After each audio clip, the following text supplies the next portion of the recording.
So my uncle calls and he says he's dizzy and he's losing his balance. I'm like, Unc, you want me to take you to a doctor? He's like, no, I'm gonna look up the symptoms. I said, your symptoms are you're dizzy and you're losing your balance.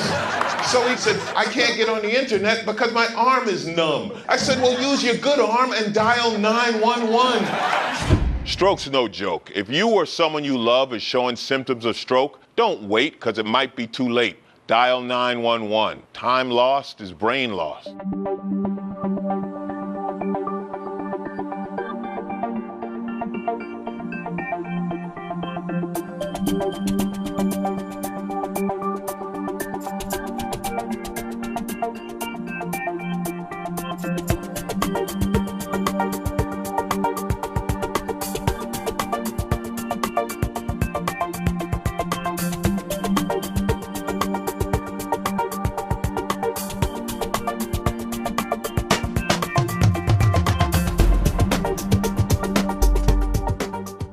Welcome to This Week with Sheriff Dave Phalen, a weekly program right here on 90.9 FM WFCO Radio and also on Channel 9 LSN Television right here in Lancaster, Time Warner.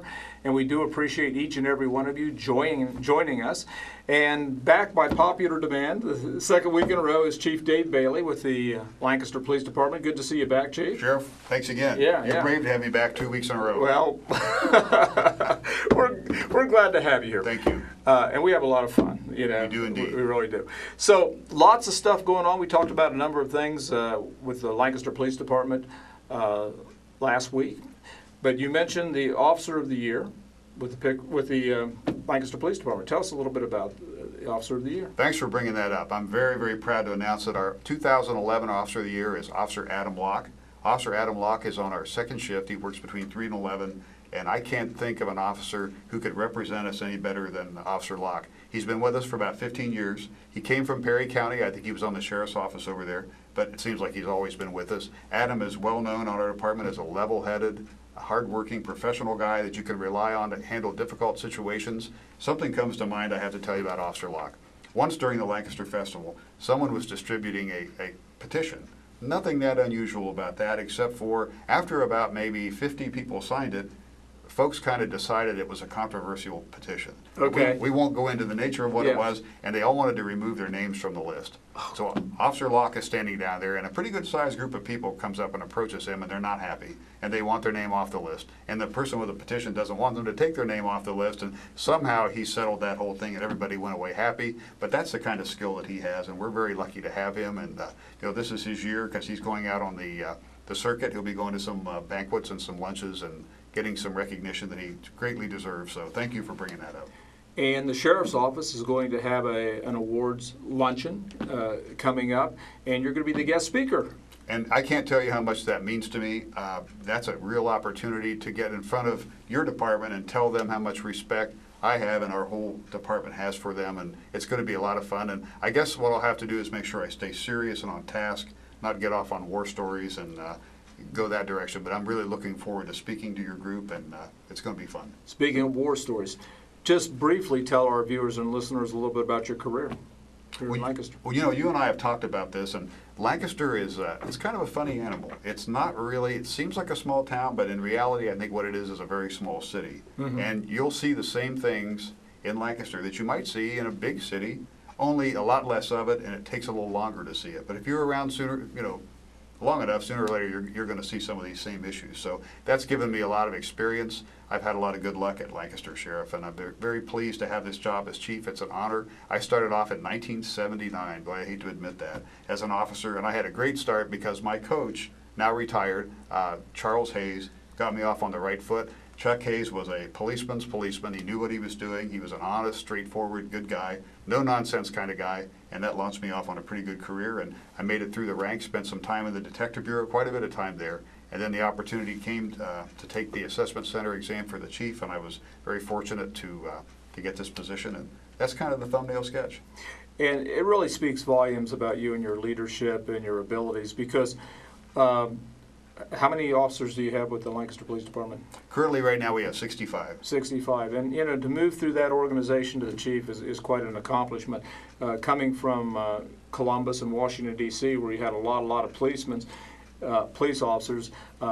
You could make rank, if you studied hard enough and you kept out of trouble and you did what you're supposed to, you could make rank. But in a smaller agency, they don't always have that many opportunities. So the folks that do move up, I think it speaks volumes for them. Well, thank you for saying that, and you're right. And one of the downsides of a small department is that there aren't that many opportunities, and I feel badly for we have a lot of very really talented. Great people. Yeah, they're gifted. That if we could do battlefield promotions, they could take over my job tomorrow and do well with it. But you're right, there are some limited opportunities for promotion. But in a small department, one of the good things is you handle a lot of things on your own. Some of our officers in a large city like Columbus, where you worked for so many years, specialization was the key there. That's right. You called special units. Our officers many times have to start the investigation from the initial report, carry it all the way to the end. And that's difficult for them, but they do a great job with it. And I'm always appreciative of the frontline officers that say, the reason I became a law enforcement officer is this is what I want to do. I want to go out and I want to put the bad guys in jail. I want to help the community.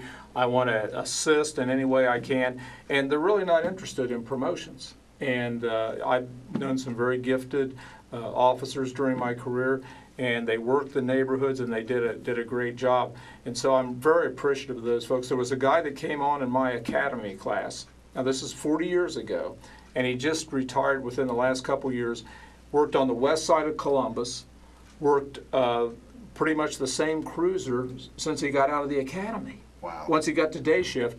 And but the work that the guy did in that area and the lives that he changed during all those years, it was amazing. I mean, typically, this guy probably had more impact than I ever did with the Columbus Police Department, because he was the guy that every day was touching lives. Walter Van Dyke was his name.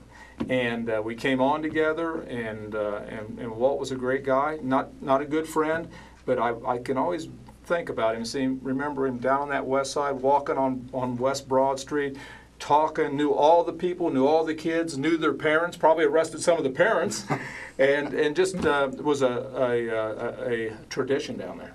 He really was. Speaking of stories, you've been involved in a couple major investigations in Lancaster. You want to talk a little bit about I have a indeed. couple of those? Several come to mind, and I guess to try to be as respectful of the people involved, I guess I'd have to be a little bit vague about them. But sure. Of course, a number of years ago, there was a very high-profile abduction of a child here in Lancaster, and that literally involved, Sheriff, everybody on our department. I think to some extent, everybody on our department was involved in that. And I have never seen our department come together and work as well as it did during that crisis. It ended successfully, thank God.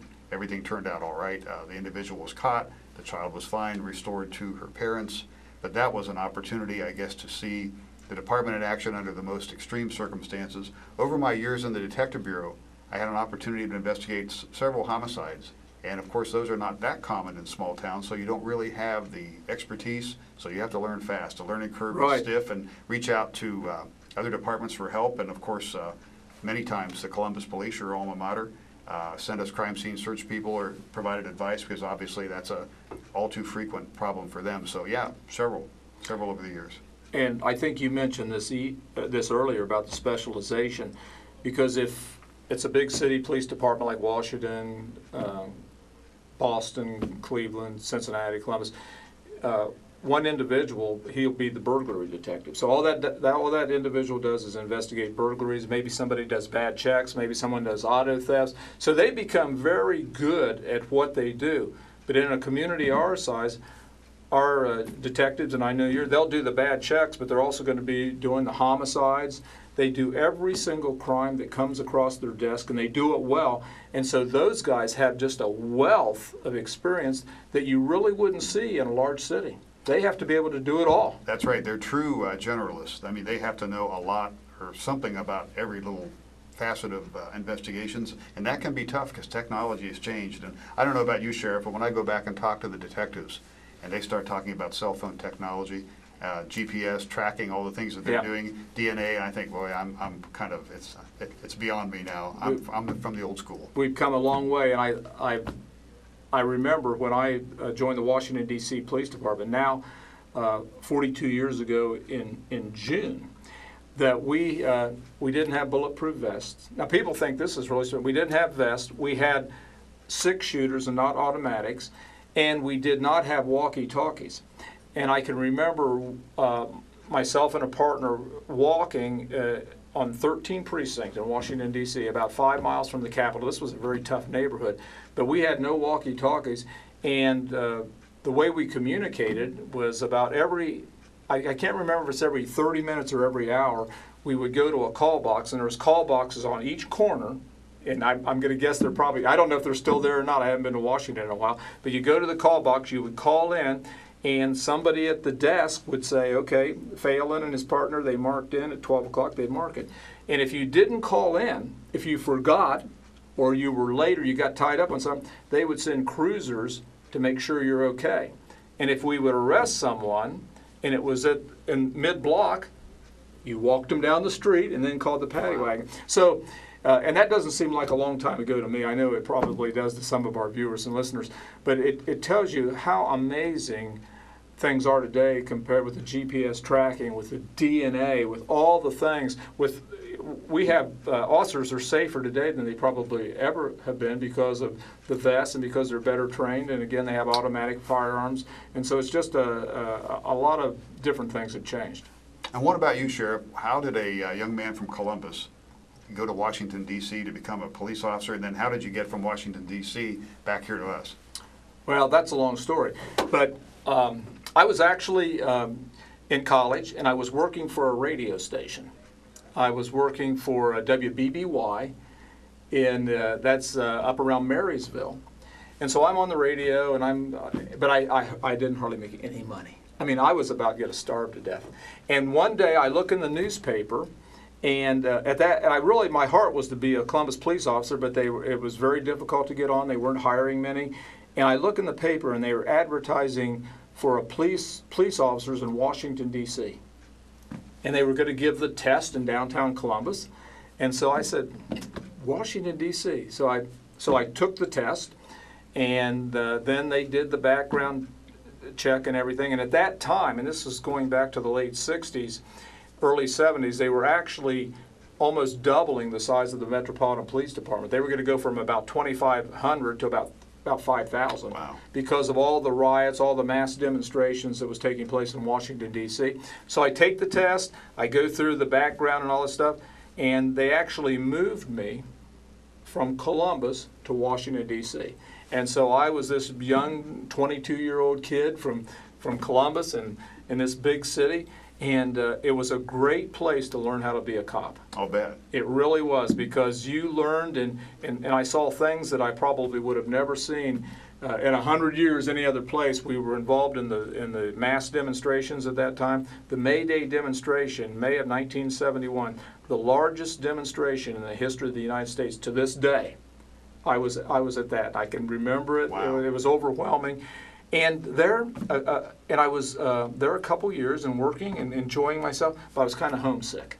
That's where my family was here, my parents, my brother, my friends. And so I went and tested with Columbus and got hired and moved back.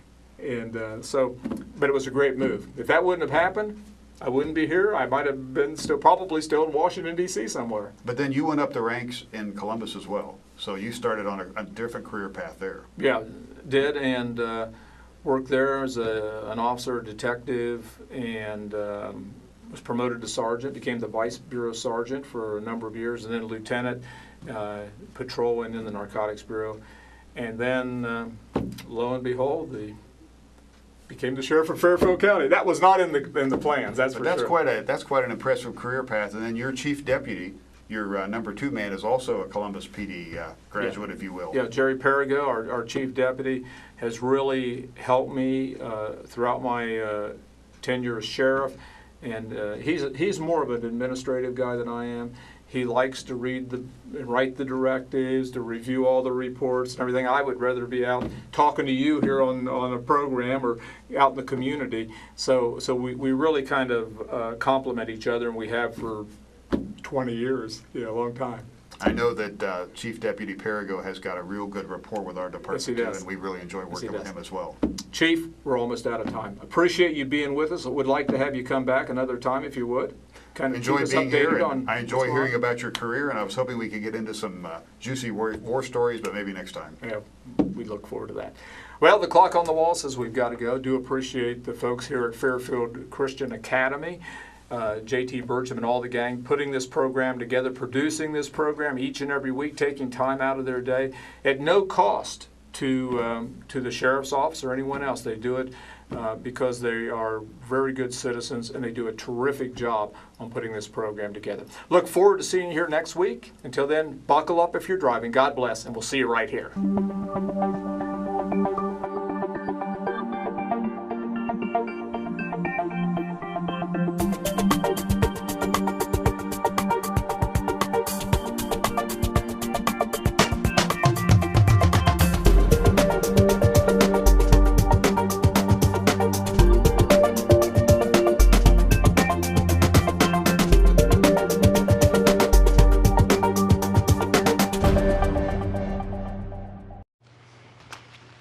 Cotton balls.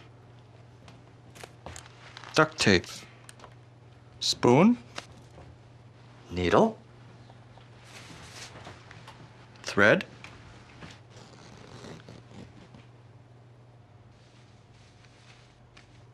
Scalpel. The smallest moments can have the biggest impact on a child's life. Take time to be a dad today.